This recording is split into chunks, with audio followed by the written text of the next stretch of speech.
สบายดีเบิร์ดทุกคนเด้อมื้อนี้เศร้าดอกออสิพาไปเบิ่งกิจกรรมภายในโรงเรียนของพวกเขามื้อนี้เนาะทางโรงเรียนของพวกเขาจะได้จัดงานถามตอบคำถามวิทยาศาสตร์เพื่อจะคัดเลือกเอานักเรียนที่ว่าดีเด่นและก็เก่งไปแข่งขันอยู่ที่เมืองปากหลายเนาะหรือเคียงใส่ร่างกายมาหาผู้คิดจะเฝ้าเนาะสองหาบ่หานักเขียนนักทำต่อวิทยาศาสตร์ใส่เสียงเรื่องนั้น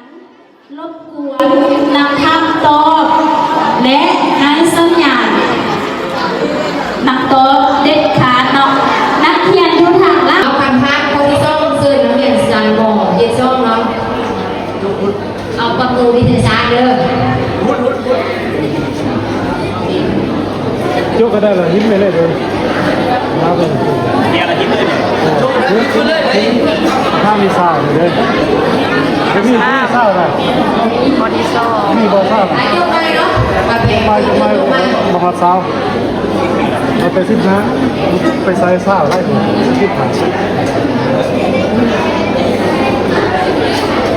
ง15ลงมาเอาคำพักคนที่สร้างออกมาแล้วเนาะจะเป็นวิชาภาษาลาวทำโบราณภาษาศิลาเลยเนาะคนที่สร้างประโยคสองผักส่วนเป็นประโยคที่ประกอบนี่ยังแดงเนาะเอาคำพักประโยคสองผักส่วนเป็นประโยคที่ประกอบยังแดงเอาจับเวลา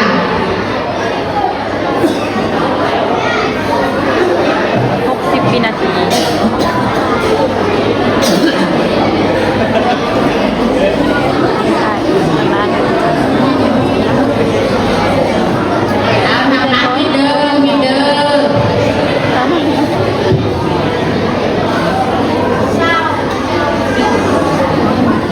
ไม่มีซ่องงานตกจากประเทศกันแล้ว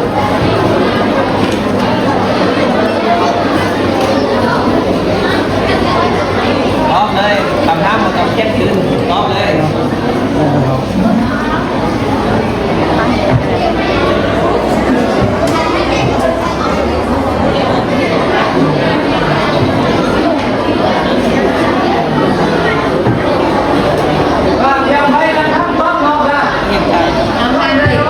เก่าเลยอันนั้นยังเก่าเลยเนาะ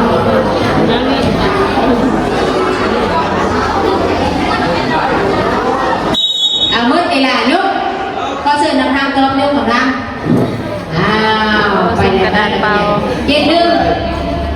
บ่ได้ยังเจ็ดสองบ่ได้ยังเจ็ดสามเจ็ดสามแหงบ่ถือบัตรเฮ็ดเท่าไหร่เนาะเอาขนมได้ใครมืดลุก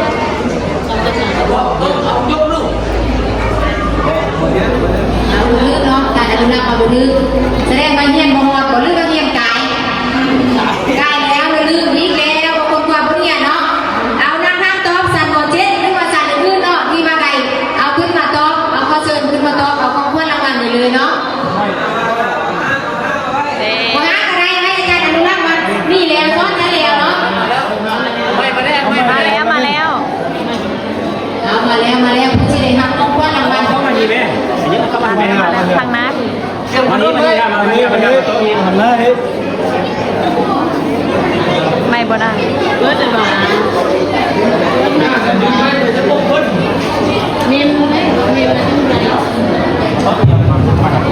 ฟังนางดิซ่าสิโต๊ะไม่ฟังเด้อเพียงอาจารย์หลวงพ่อโตมีสองผักส่วนถือผักส่วนคำตัวต่างกับผักส่วนคำกับมากกระมะเนี่ยเนาะเข้าเลยหรือว่าอาจารย์อนุรักษ์มือแก้วเนาะเอาตักของควันเลยเนาะจนช่วยเราได้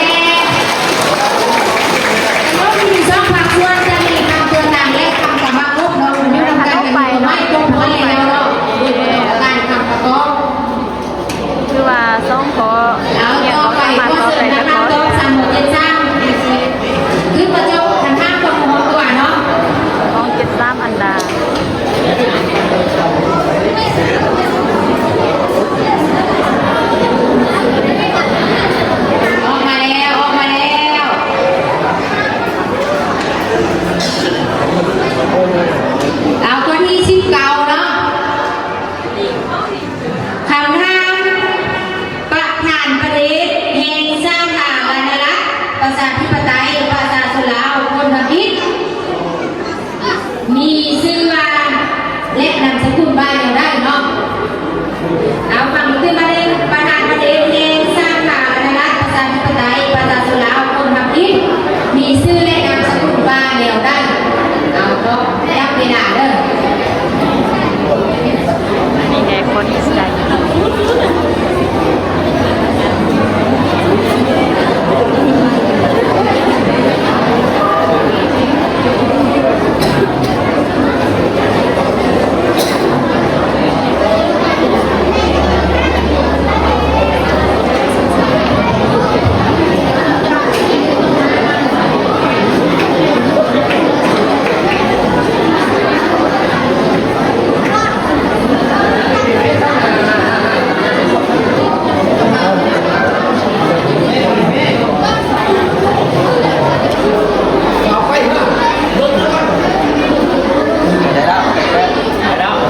ได้ไม้เล็กแป๊ะ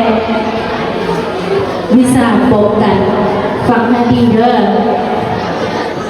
ปืนอากาศใส่ประกอบห้าบุคคล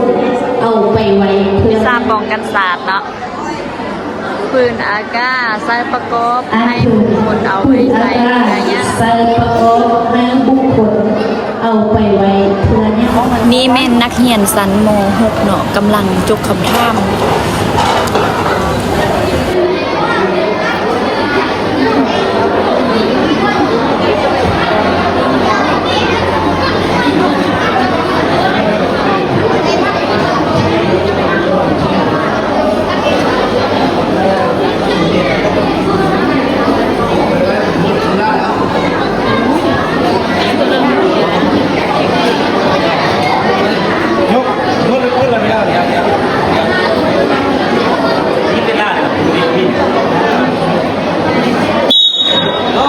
หมดเวลา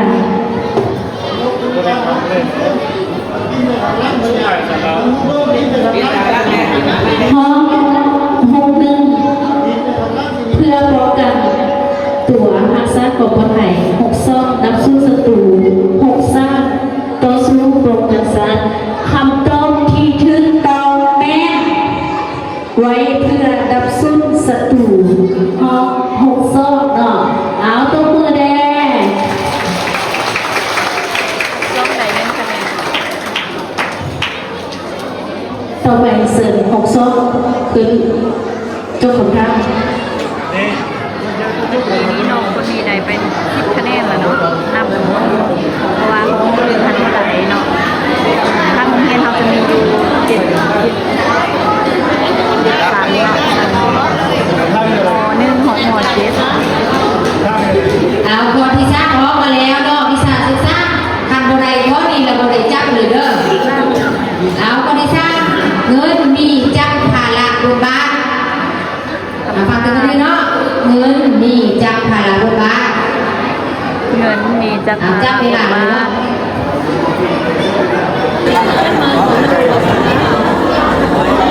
เอาทางร้านนิดเด้อร้านนิดเด้ออันนั้นโต๊ะโต๊ะใครเหรอโต๊ะของสลามันเด้ออันนี้ได้โต๊ะคนใดเราบอกจับเงินเลยบอกจ่ายเลย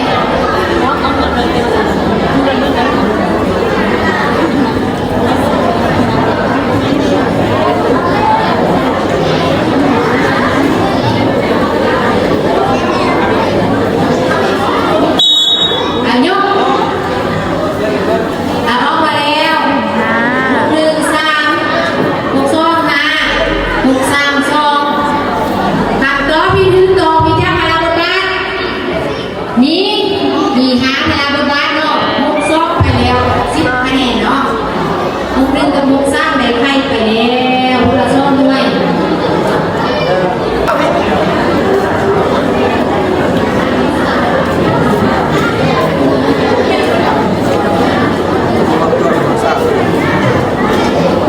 เอาคำทักข้อที่1เนาะคำทักข้อที่1ออกมาแล้วประมวลตัววันสถาปนาสร้างฐานเป็นวันที่เดือนปีใด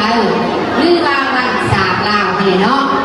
เอาจับเวลาวันที่เดือนปีใด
เอานอกได้ได้นอกวันศาสตร์ล่างเป็นวันที่เดือนปีใหญ่ออกมาตอบเอาของคนละวันเนาะ ตอบมาของป้าแม่ กินไปทางล่างกินไปทางล่างเราเจอหิ้มเลยครับ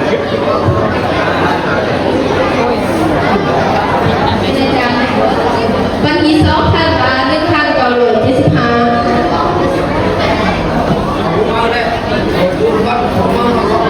เป็นคำตอบที่ถึงหรือผิดเราเลือกยกมือขึ้น ซ้ำเลยดิ เป็นคำที่ถึงตอบเนาะรับคนละวันไปเลย ต้องใน30คะแนน แสด ที่ ง ว่า ว่า เขาหอม คำต ซิ อง บ เลย ที่ถึ เด้ งต อ อบเป็นวันที่2,000 1,975 ที่มันก็175เนาะห้องใด10เนาะ พอเราเชื่อเป็นเป็ดของนั่นเลย เอาเชิญนะตอบพักผ่อนเลย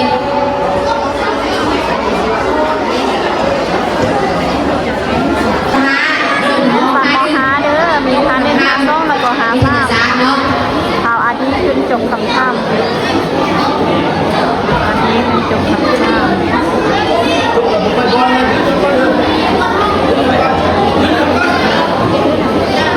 เอาคำถามข้อที่1ออกมาแล้วจะเป็นวิชาภาษาลาวเนาะข้อที่1องค์ประกอบของคำศัพท์มีหยังเด้เอาฝากถึงมาเลยเนาะองค์ประกอบของคำศัพท์มีหยังเด้จับเวลา อ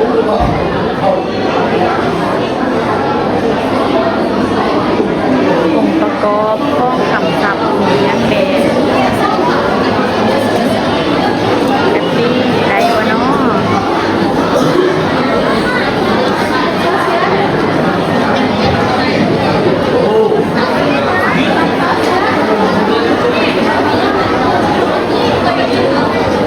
เอาทางล่างมีเดิมมันรบกวนนะโต๊ะมาหน่อยเนาะ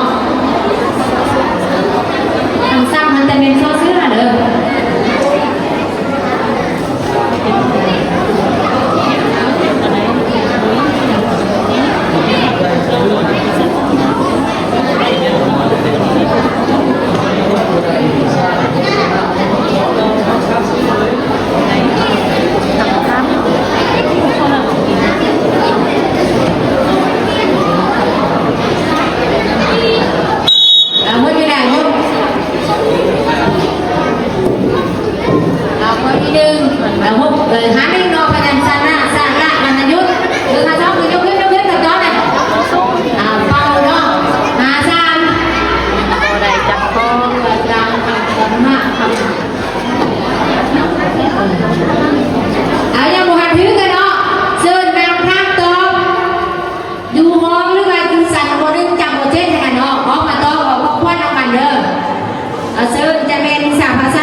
ที่อาจารย์ต่อดาวแสงสว่างตู่ดาวเป็นดวงแสงสว่างนะครับ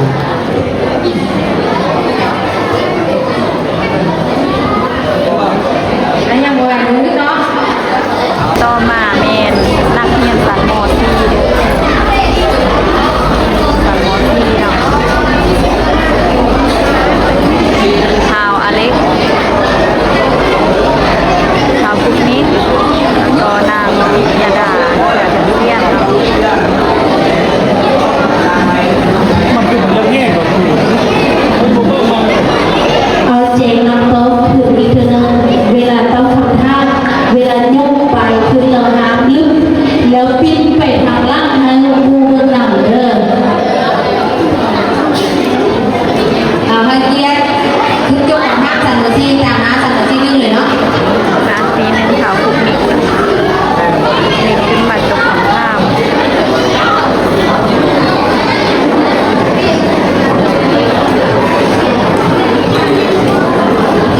แล้วเปลี่ยน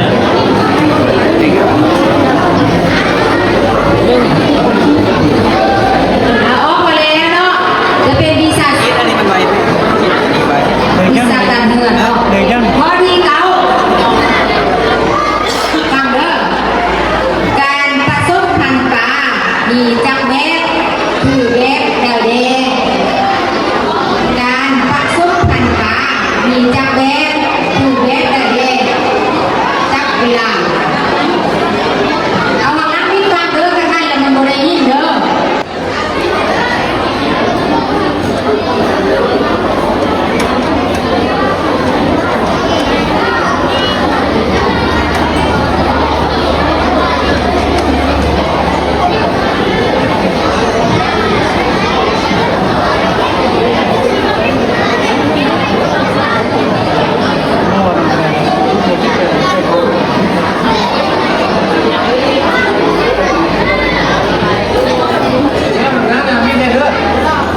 จันทรดาของกันอยู่ไม่เนี่ยนั่นบอกไปอัน ไม่ลงกันหรือ เป็นจังก้านเขาเนี่ย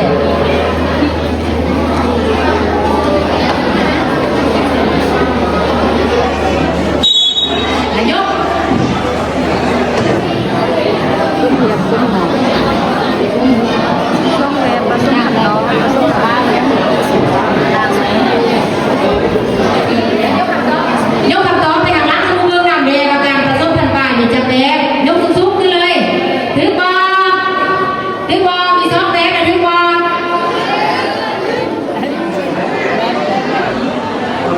เอาก็เอาหุ่นรองได้มีความสามารถขึ้นมาโต๊ะกับน้องเลยรางวัลเนาะอายกขึ้นจับไปสิการน้องกับน้องเออแบบภาพภาษาและแบบเพียว มีจักรเล็บก็เนี่ย สองแบบคำต้นนี่ถือตัวมีจะแบบเอาฟังเด้อมีอยู่สามแบบเนาะแบบธรรมศาสตร์แบบเทียมและแบบเครื่องเทียมและเครื่องธรรมศาสตร์เนาะแสดงว่าบ่ถึงจับห้องเนาะได้ใครไป คะแนนพร้อมยกที่หนึ่ง แล้วธรรมดา สัน เทียบ ห ไป อ ขึ้ ม นแล้ว มีเนาะที่ว่าได้คะแนนศูนย์ เอาหมดที่หนึ่งผ่านไปแล้ว อันนี้เป็นต้นตลาดให้คะแนนเนาะ ยกกำลังการหมดที่สองคือ พ ต้ ร้อ อง ม ได้ ได้ที่ เนาะ ว่าได้คะแนน30เนาะจะได้ไปชิงเอา ไม่ไว้ก้อนนี่นะ คัดเอาที่หนึ่งเลย เห็นเขาต้อมเพื่อนหัวเขาทำซ้ำ เพื่อจะได้ไปโต๊ะข้ามอยู่เมืองเนาะไปกันเมืองเนาะอันนี้เขาอเด็กมาจุกคำท่ามคือว่าแต่ละสันจะได้จบคำท่ามอยู่3หอ เอากำลังตัวที่14ออกมาแล้ว จะเป็นวิชาธรรมศาสตร์เนาะ ข้ามหัวที่14วิชา ข้อ ธรรม ที่ ศาสตร์เนาะ 14ค่า pH เท่าเจ็ดธาตุละลายมีลักษณะเดียวกัน ค่า pH เท่ากับ7ทานละลาย ถ้าค่า pH เท่าเจ็ดธาตุละลายมีลักษณะ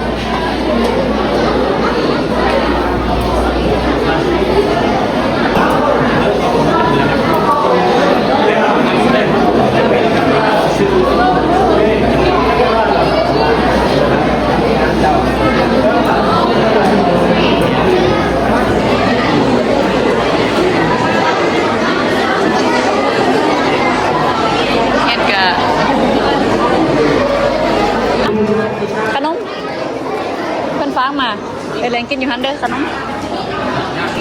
ดิลดา ต่อไปเสิร์ฟตามหน้าห้องซีซั่นขึ้นโต๊ะขาวหน้าขอห้องตัว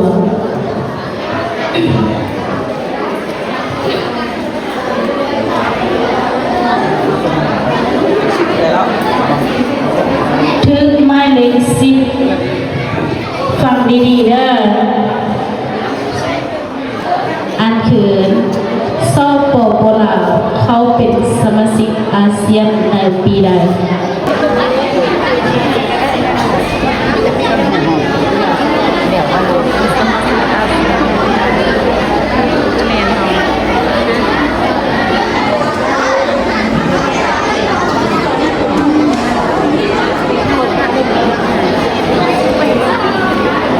แล้วเราไปบ้านเลยไปหมู่บ้านไปจื้อไปเลย ตามซ่องภูมิลิคิวตะจอดซ้ำซ่าอาลินคุ้นใจ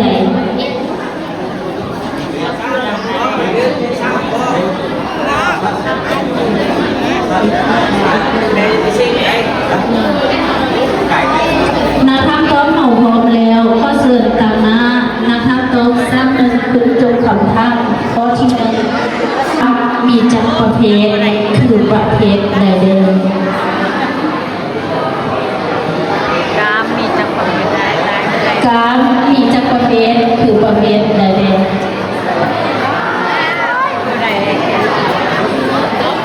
เอาไปเลยมีจังหวะกับโต๊ะเอา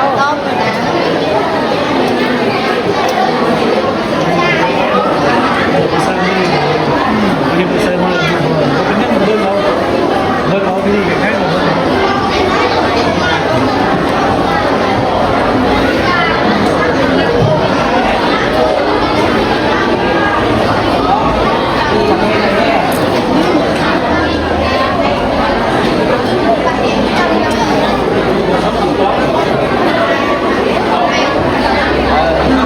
เฮ็ดได้ได้ คำท่ามีส้มคำตอบเด้อโบกประเภทแล้วก็มีประเภทใดเดิม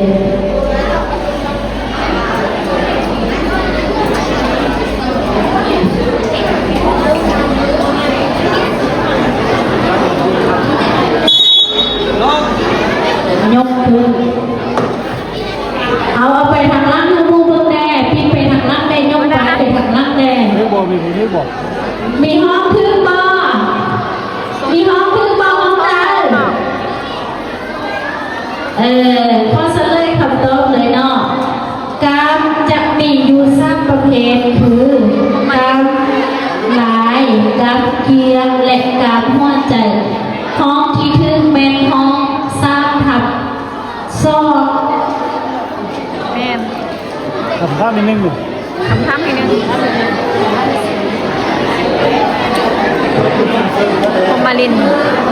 ได้ไป10 ต้ คะแนน องมาส่งเสริมของสร้างซอกแดงในสิบต่อไปเสริมห้องสร้างซอกจุดจบผลทาง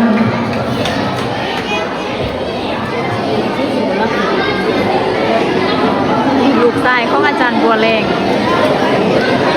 พี่กายนี้เพิ่นอยากได้พี่นึง ถึงหมายเลขที่13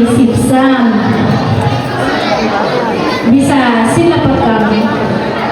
ประกาศคือกันบักไล่หรือบักไล่ การบ้าหายมีจัดแบบ บักไล่คำถามการบักไล่มีจักแบบเนาะศิลปกรรม การบ้าหายมีจัดแบบ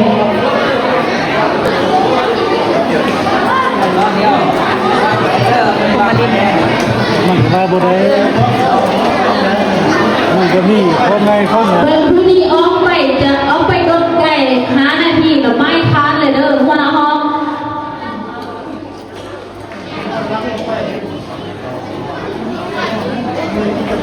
พมาลินได้แล้ว อะไรเงี้ยมันมีมัน พี่กายนี้เพิ่นอยู่มซ่องเนาะแต่ว่าสามารถหยาดได้ทีหนึงปีนี้เพิ่นสิได้ทีหนึงคือเก่าหรือบ่มาติดตามเบิ่งนำกันเด้อพี่น้อง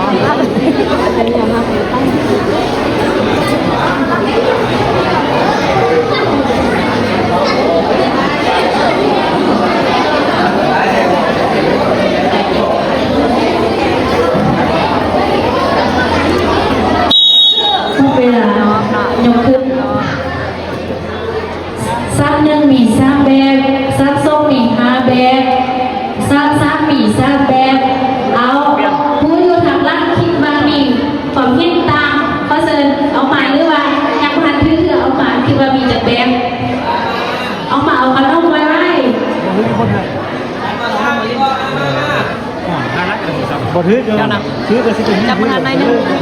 มันมีผลิตภัณฑ์ อาจารย์น้องปตมีซีแบบ เอาขนมไปกิน บริจะขอ เอาขนมถือบนถือกันมาเด้อยังบ่ทันถือเพื่อพวกน้อง งามฟ้าใสมาฟ้าใสคนงามเขามา มีส้มแบบก็ยังบ่ถือเพื่อมีถือบ่สักคนนึงมีบ่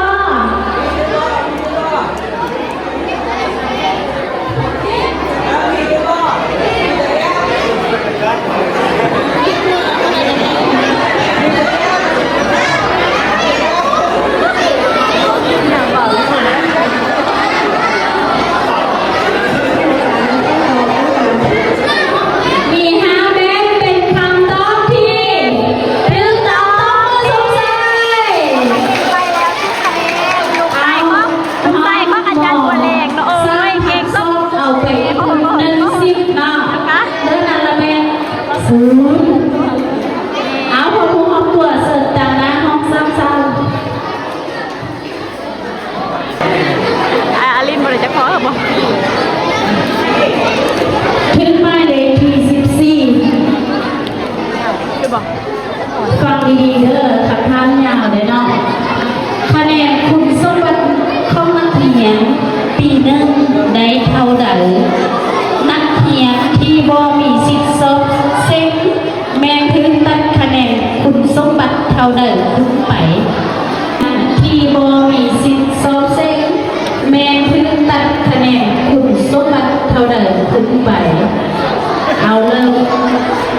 มิดเด้อทางนักมิดก่อนเด้อถ้าต้องบอกขนม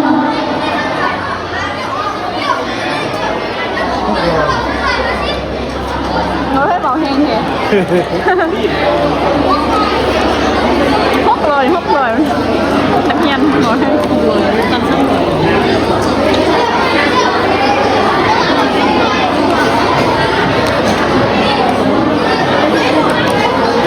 บางขับตัวไปเด้อ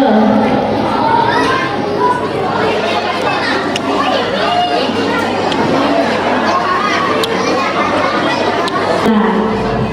นกคำตอบ650 ห้องซ้ำหนึ่ง250คือตัด250ขึ้นไป32แล้วก็300ขึ้นไปเนาะห้อง33 600และ350เป็นดูมีสิทธิ์สอบเซ็งบอกน้องทางล่างให้สิออกมาพนม ไปแม่ตาหักเด้นักเรียนกันนะตั้ม ในภาพพวกเราคะแนนคือว่า เอาขนมก่อนมาเอาขนมก่อนไหม คะแนนพวกเราอยู่กัน3คนเอาเสลยคำตอบก่อนที่เสลยคำตอบต้นมือสงสัยกันเนาะคำตอบเอาขนมและเสลยคำตอบนักเรียนที่ ตั้งไว้พอมาลินตั้งไว้ก่อน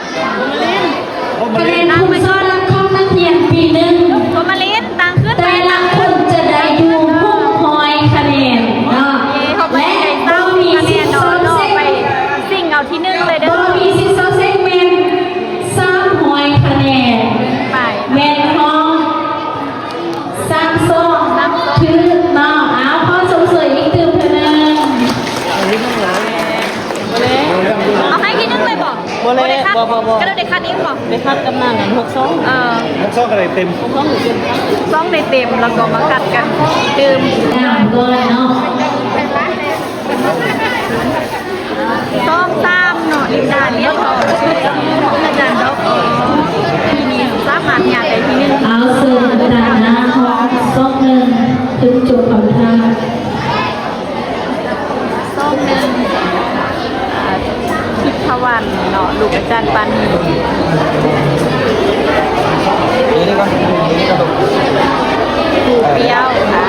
เขาเฮียอะไร ถึงเลข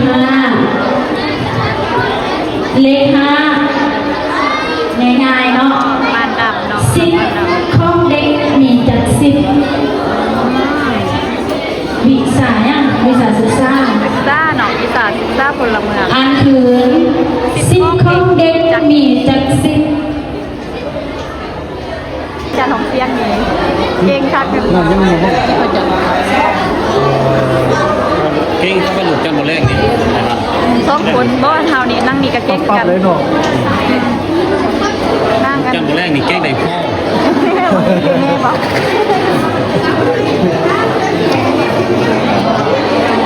เอานี่ก็สิเก่งกว่าครับ ปานดำ กว้าง ปานด กว้างกว้าง ำลังเลอยู่ดีค่ะ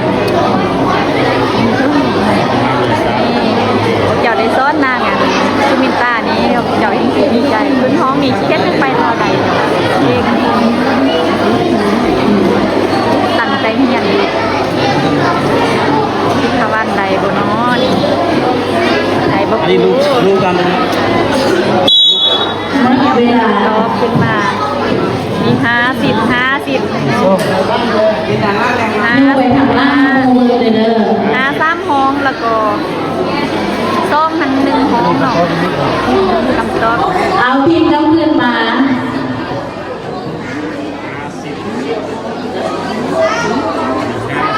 เอาแต่ละห้องคำตอบเอกภาพกันมี50เอาน้องเอื้อน อันนั้นซ่อมดีนั่น บ่เอกภาพห้อง2-4มีมี5แล้วก็ห้องนั้นมี2-10มีมีผู้ตามบ่วิญญาดาท่านอาจารย์นั้นข้อตอบมีมี10เป็นคำตอบที่ถูกต้องไปแล้วจะต้องไปแล้วหนึ่งคือว่าได้สู้ไปเบิ่ง4หน่วยเนาะว่ามีซ่องห้องที่ได้คะแนนเต็มเนาะจากสิ่งเอาที่1เลยเนาะคือจงคำถามซ่องคิดประวัติเป็นจงคำถาม บอกเขาไปเลยตรงนั้นไปเลย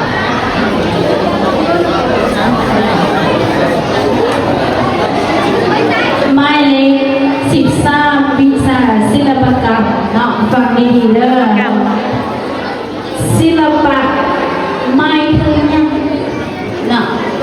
คำว่าศิลปะไม่ถึงยังเริ่มต้นเลย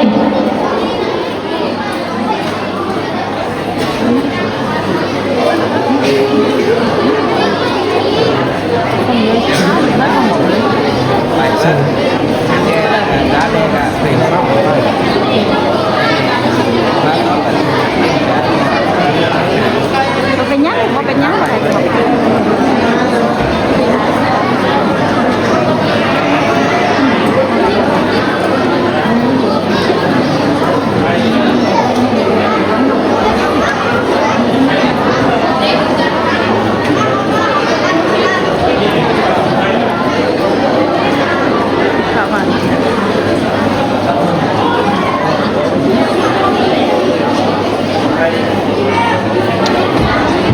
ข้อมูลมาตัวมาเรียนกันไม่บริสุทธิ์เป็นมาตัวพวกนี้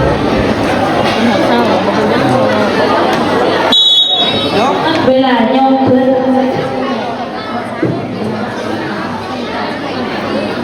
ห้อง1ไม้ทั้ง10ถึง3แสดงออกทางอารมณ์และมีความประณีตละเอียดอ่อนในการสร้างศิลปะห้อง2ไม้ทั้งการแต่ง3อย่างบนหันเลเคียน4ไม้ทั้งจินตนาการผู้ภูเต็มคำตอบที่ถูกต้องแม่ห้องที่ถูกต้องแม่สร้างที่มี4มือแสดงออกทางอารมณ์ความประณีตและความละเอียดอ่อนในการสร้างศิลปะตบมือส่งเสยเด้ โอ้มาไปเลยนี่ข้อใดเลย เสิร์นห้อง มือเขาเฮียนกับบ่ได้ก็เนาะนักเฮียนมาคือจากว่าสิไปวิชากันชื่อเบิดบอลอนส้มซ้ำขึ้นมาเนาะเอ้ยห้องจันทร์ดอกอ่อนนี่บ่เต็มคะแนนเลยเนาะ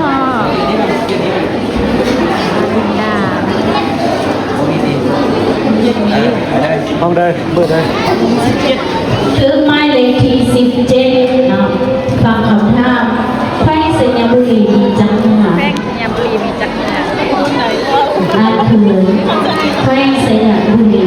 มีจังหวัด ให้สัญญาบุรีมีจำนวนงานงามันเป็นคำถามที่ดีได้เนาะบางคนเนาะบางนักเรียนก็อาจจะรู้ว่าแฟนตัวเองมีลักษณะ ป้าเขาไม่ได้เอาทำ เป็ เป็น น ความรอบตัว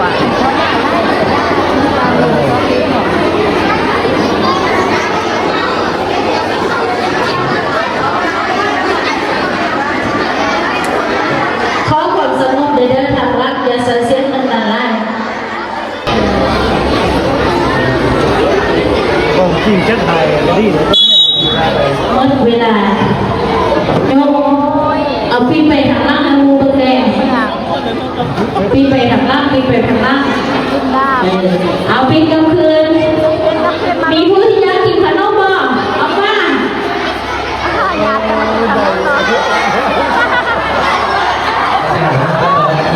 มาไล่ๆเดี๋ยวมากินขนมโอเค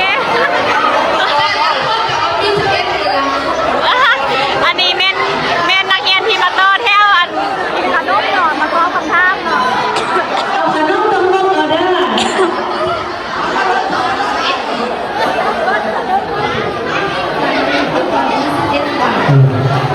ไล่คนเราเพื่อตัวเราเด้อ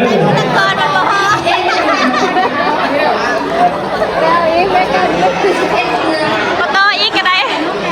ขนมพอบ่ไอ้ดีไล่เนาะเก่งไล่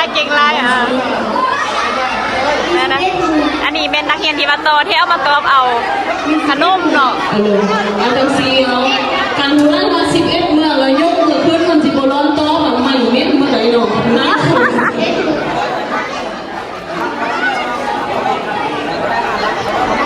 เอาผู้มา11เมืองคือกันเนาะเอาฮักเอาขนมเลย 11 เมิดเนาะมาตอบ เอามาจากเรื่องที่นี้กันเลย ว้าขนมเมิดเนาะ เสลยคำตอบมี11เมือง เมืองเด้อใกล้จะยังบ่มีค่ะ โอ้โหสงสัย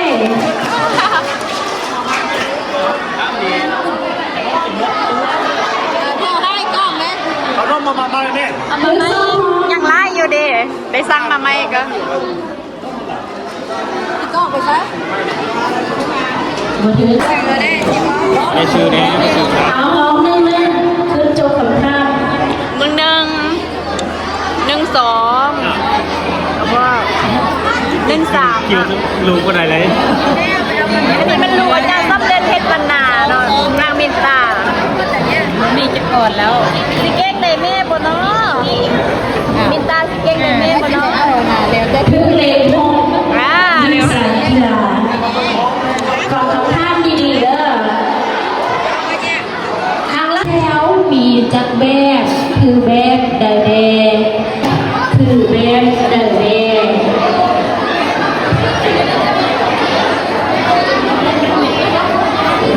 มอนึงเนาะน้องหน่อยมอนึง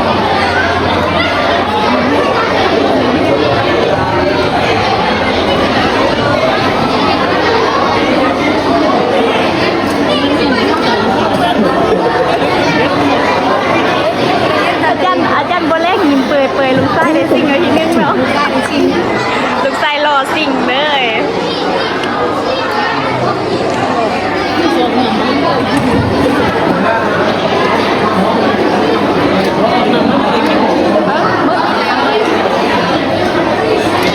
ขนมก็มืดนำก็มืดเอามาเพื่อได้เอามาเพื่อเดียวสิขอบตั้งเฮียนต่างหากคุณจานต่างหมดไล่เอามาหน่อยเดียว รู้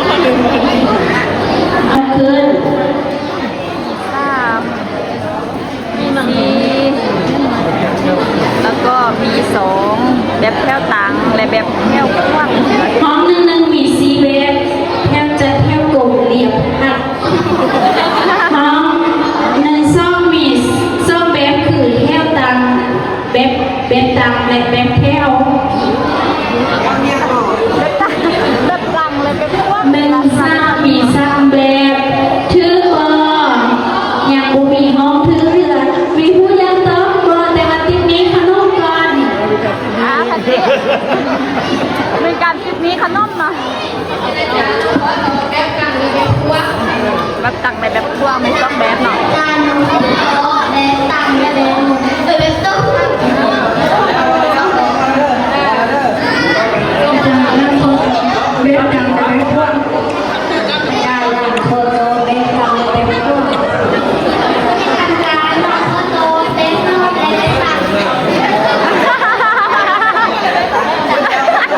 กูเอาแบบตังเลยแบบพวกแรกเราเอาแบบนอนแล้วก็แบบตังเนาะ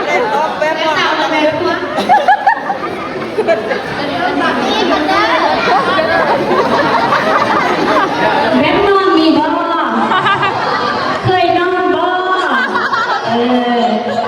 การจัดแถวจะมีอยู่สองแบบเนาะคือแบบแถวตามและแต่แบบแถวครัวบ่มีห้องไหนถึงเลย ในห้องนั้นเราเฮ็ดกว้างละบ่นั่นนะบ่ทันนะมีแต่แบบแพ้วคำตอบบ่ชัดเจนอะไรแบบ เอาลึกจริงๆก่อนตบแล้วห้องหนึ่งซ่องไปยกกับ อันนี้ เท้า ก็ให้เล่าซะยังไงดี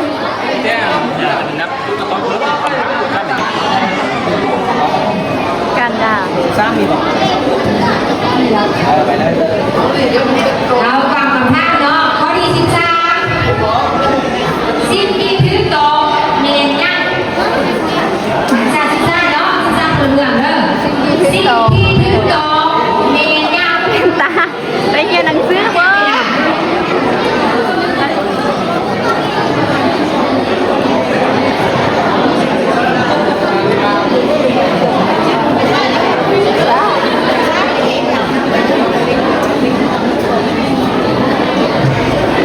ห้ามสิ่งที่ถูกต้องแม่นยังโอ้ยตายโทษผิดหมด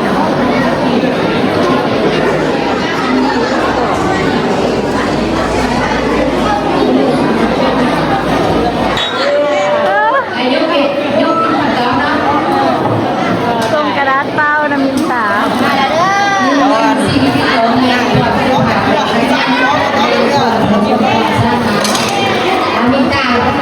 เอาคำตอบที่ถูกต้องข้อที่13สิ่งที่ถูกต้องที่สุดแม่นยังแม่นความเป็นธรรมเนาะบ่ถึงจะมองเด้อ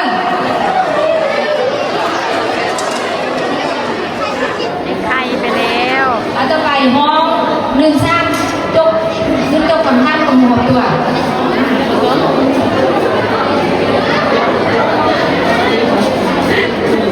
ต่อไปครับ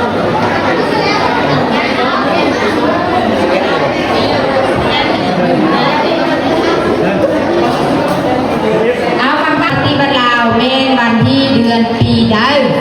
เอาฟังตัวมาหนึ่งวันสร้างตามพักประชาชนปฏิบัติลาวเมนวันที่เดือนปีใดเอาจับเวลา มินตาได้บ่เนาะ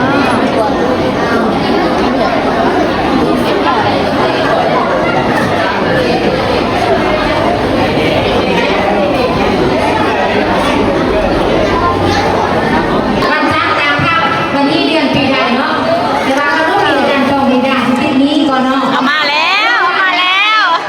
ร้านคำตอบคือกันทั้งฝั่งพี่นิดเนาะร้านคำตอบคือกันแล้วบุคคลตอบสั่งกันเนาะ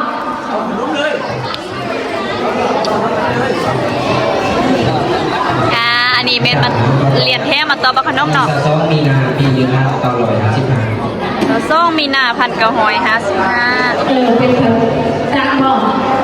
เอาขนมแดง เอาขนมเลย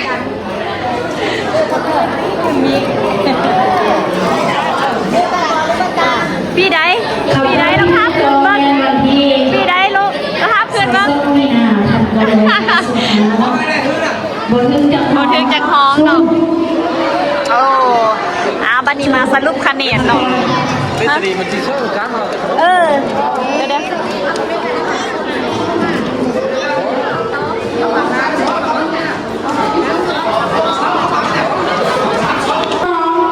นางพิทจันทร์บัณฑิตสามซอง นั่งทางหน้าเลย เขาผู้บริเที่ยวกระโจน ตัวนี้เมนนั่งโอ้เห็นแต่คนละซ้นแล้ว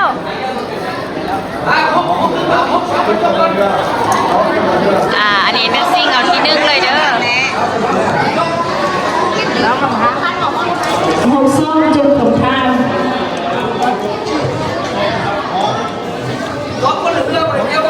3 ซอง ส เอาที่หนึ่งเนาะ ถึงหมายเลขที่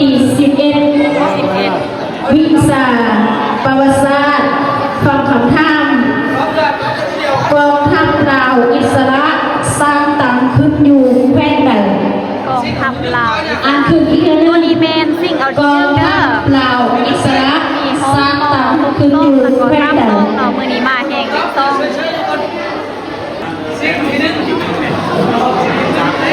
รอบชิงชนะเลิศเด้อ32กับ62 32 62ผมมารินสู้ๆคือดีๆลูกคือดี เอามันใจะแล้วยกขึ้นเลยเนาะต้องเดียว ๆก็ผู้เดียวเนาะ เพลงหัวผันเป็นคำตอบที่ถึงว่าต้องเกิดสมเสยถึงจะเอาเนาะเพลงหัวผันเอาขอเสียงบอกห้องแน่ เอามา6ไปแล้ว10คะแนนเด้อโอ้ยอาจารย์ฮอดดาเด้อเป็นนางอมนักเรียนเขาคือเป็นนักเรียนนะ เอาห้องหมอซ้ำซ่องเนาะหมอซ้ำซ่องถึงไม่เลยค่ะ หมายเลข5 วิชาคณิตศาสตร์เด้อ ไม่ว่าจบเอาแต่ละห้อง ฟังคำถาม เราได้รวมกัน มีแต่ข้อมู มุ ล ม โดยเฉ ส พาะ ร้างมีค่าเท่ากับจักรองศา สา อันคือ เท่ากับจัด มุมสร้างมีค่าเท่ากับจักรองศา ห้องหมอซ้ำเนาะซ้ำส้มเนาะนี่มันคำถามมันใจละบอมันใจละมันใจละยกเลยเวลาปะ มันใจแล้วบ่มันใจแล้วหมดเวลาพิมพ์ไปให้ทางล่างบนแดงมุมสร้างมีค่าเท่ากับจักรองศา90ถึงบ่ขอเสียงตบมือจากหมอสร้าง 2คะแนนเท่าละเด้อ10เท่าเนี่ยกำลังดุเดือดเด้อตอนนี้กำลังดุเดือดเนาะ หมอซ้ำสู้บ่สู้บ่หมอซ้ำน่ะ สู้ เอ้ายังยิ้มกระโดด ขอเสียงหมอซ้ำเด้ขอเสียงหมอซ้ำเด้ เอาหมอเตอร์รัสเซียเด้อหมอซ้ำเฮาเด้อให้กันได้สิได้ที่หนึงหมอปลายรัสเซียหมอห้องห้องหกซอกเนาะ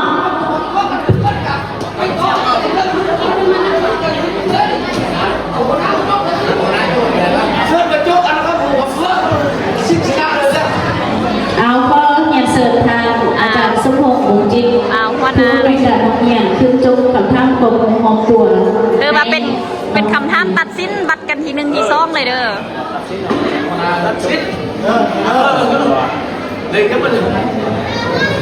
เลขงามยามดีออกมาแล้วเลข5อีก ไม่ แล้ว ดีค่ะในงามยามดี ฟังคำท่ามเด้อ มาคำถามค่ะ นายกรัฐมนตรีแห่งสาธารณรัฐประชาธิปไตยประชาชนลาว คนปัจจุบันมีชื่อและนามสกุลว่าอย่างไรอันคือคำถามนายกรัฐมนตรีแห่งสาธารณรัฐประชาธิปไตยประชาชนลาว คนปัจจุบันมีชื่อและนามสกุลว่าอย่างไรทางลังมิดก่อนเด้อทางลังมิดก่อน คำถามตัดสินเด้อ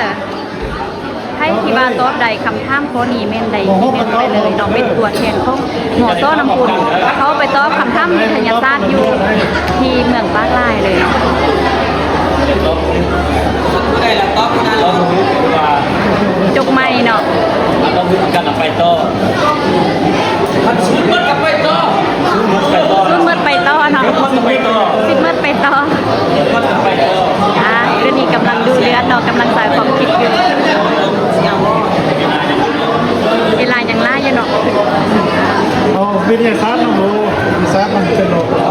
เป็นไพ่ละต๊อกเนาะเวลาซื้อหมดแล้วเป็นไพ่ละต๊อก เวลาไปแล้ว 14 นาทียัง14 นาทีชีวิต นี่4 นาที ต๊อกผมเพิ่งกดไปแย่งต๊อกไปรถอะไรให้มันได้ต๊อกก่อน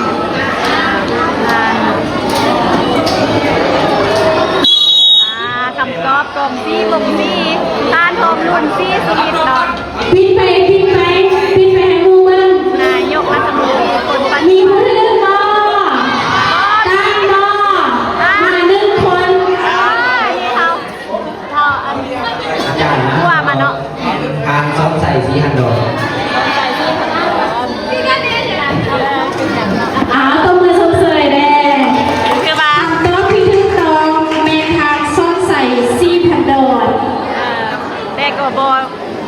บ่มีห้องใดๆเนาะแล้วคือว่าไปต่อเนาะไปต่อผิดหมดเนาะ เข้ามาเด้อเข้ามาเด้อ ม6เอาคำถาม ม6ขึ้นจบคำถามอีกเทื่อนึงเนาะเพราะว่าบางทีมี6แต่ว่าบ่สามารถตอบได้ก็เลยว่ากลับไปจบคำถามอีกเนาะ ถือไม้เลข7 ไม่เหล็กเก็บ วิชาพื้นฐานวิชาศิลป์ ท่านดีค่ะ ฟังคำถามการวัตถุดิบชนิดใดเฮ็ดให้สีบ่ยากฟังคำถามคือ การปรุงแต่งอาหารประเภทวัตถุดิบชนิดใดที่เฮ็ดให้สีบ่ยาก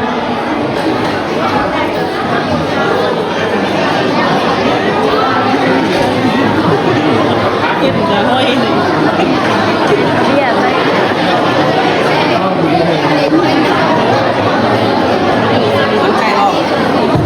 ห้องเดี่ยวอ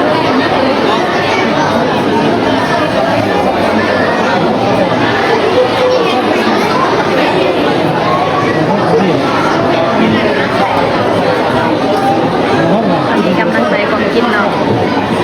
อย่างรักสู้ใจโต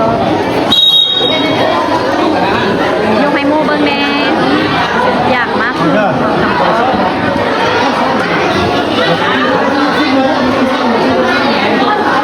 อันนี้สาร คำถามตำรา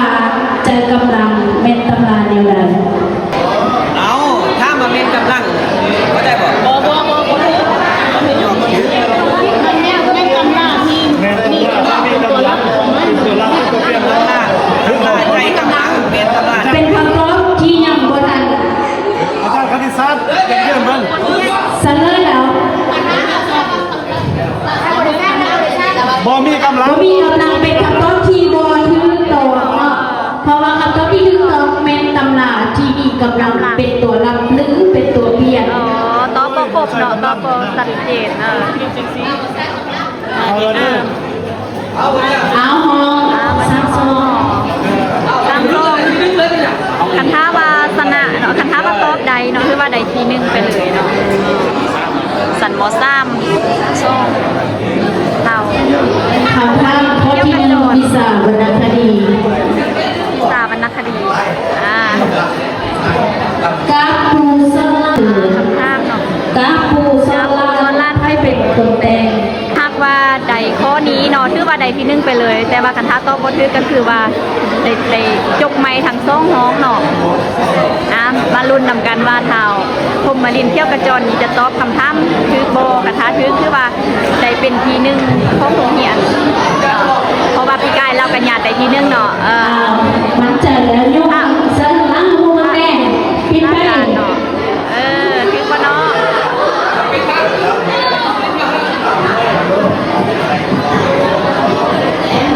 คำตอบที่ถูกต้องแม่นพระพุทธโคสลาการเป็นคำตอบที่ถูกต้อง ถือตองแล้ว ดีตาสงสัย ชาวของประเด็นคือว่าใดทีนึงเนาะทีนึงของโรงเรียนมอต้นน้ำพูนไปเลยเนาะได้แล้วบอกได้ทีนึงแล้วบอกได้แล้วบอก คือว่าคะแนนเฮาเป็นคนออก คือ มา ว่าใดทีนึงต้องปีสอนเนาะสมเตยไล่เด้อฮักซ่าหมดเลยอะไรเก่งไล่เก่งไล่เพิ่นเป็นข้องอาจารย์ ห้องหกส้ม ผู้ทำงาน 40 คะแนน ผู้ทำงาน และห้องหมอส้มทับ1สาวคะแนน เป็นอันว่าที่1แมนสันหมวดสันสวกเท้า ผมมาเลย โคมลิตเที่ยวกระโจนเนาะห้องที่ซ่องแม่นห้องหุบซอกนางทิพจันทร์บัดดิษฐ์และที่ซ่าห้องซ่อง1นางสุนิตาแพงสุรินทร์อาเซิร์นางทางโตพระพล เก่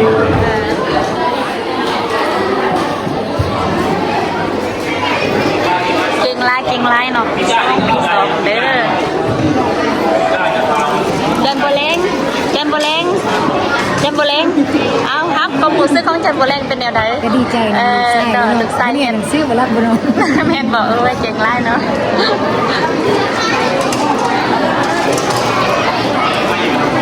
อันนี้ก็ขนมเลือเนาะอันนี้เป็นอุ้ยตาย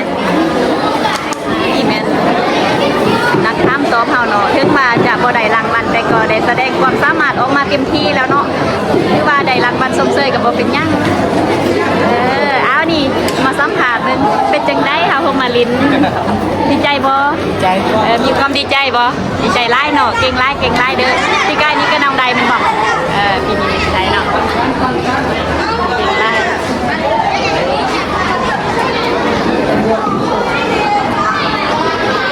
มินตาต้องได้จักเคออันนี้ที่3เหรอหน่อยที่3คือมินตาเนาะทิพย์เขาบัตรดินดาเลี้ยนทองของอาจารย์ดอกได้ยังไปได้ลูกได้ยังเด้แต่ใครฮะอาจารย์ดอก3หน่วยเนาะบ่เป็นยังเนาะนี่ปลาเบงที่พวกงามไม่ได้เมื่อกันนะอียิ้มปลาไส้คนงามน้ำปลาไส้สวยนะทางร้านก็มีแต่คนงาม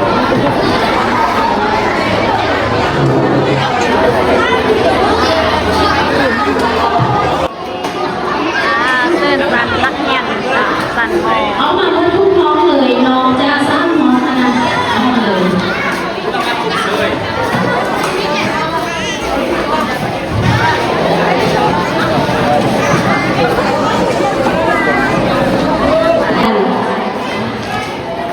เห็นเป็นรางวัลเป็นแค่โค้งอะไรเห็นเป็นแค่ตัวยูอ่ะเห็นแค่โค้งนะของน้องไปต่อเบื้องนั้นแน่แบกมันเสมอกัน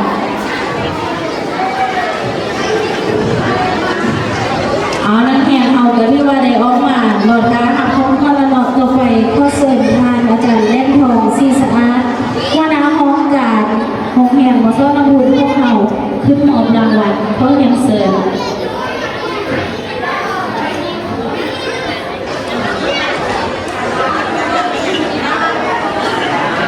ตรงมือเป็นจังหวะเด้อ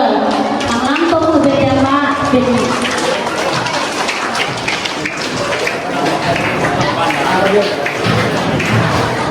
มาแล้วมันจะมีเรื่องเด้อ ก็มีอาสาได้รางวัลเพื่อเด้อเนี่ย ตัวนี้เป็นในรางวัลสมเสยเนาะกับบ่เป็นยังได้แสดงความกล้าหาญความสามารถตัวเองมาเต็มที่แล้วเนาะ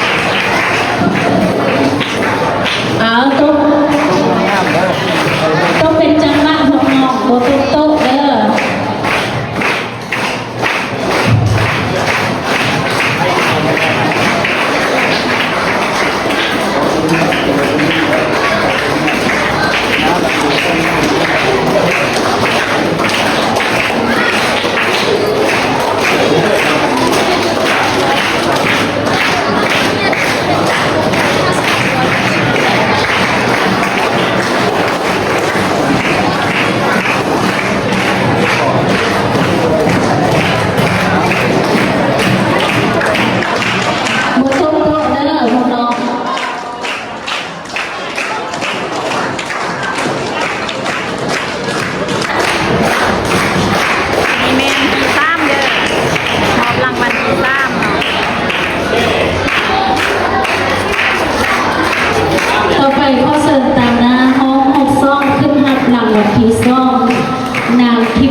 บัณฑิตข้อแห่งเสย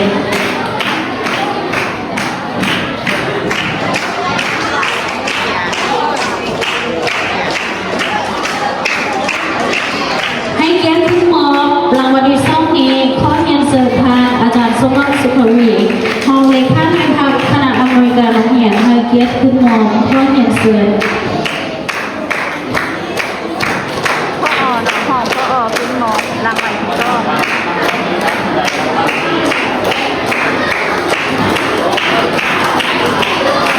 ก็เป็นจำนวนเงินมัน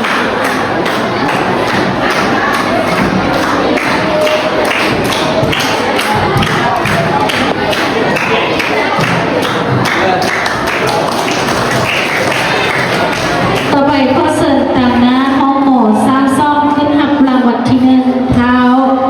พงมลินเขี้ยวขจรข้อเสริม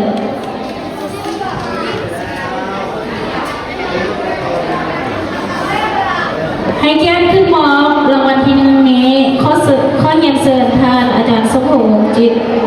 เด็กข้าในภาคภูมิในการโรงเรียนให้เกียรติขึ้นมอเหมาะข้อหนังสือ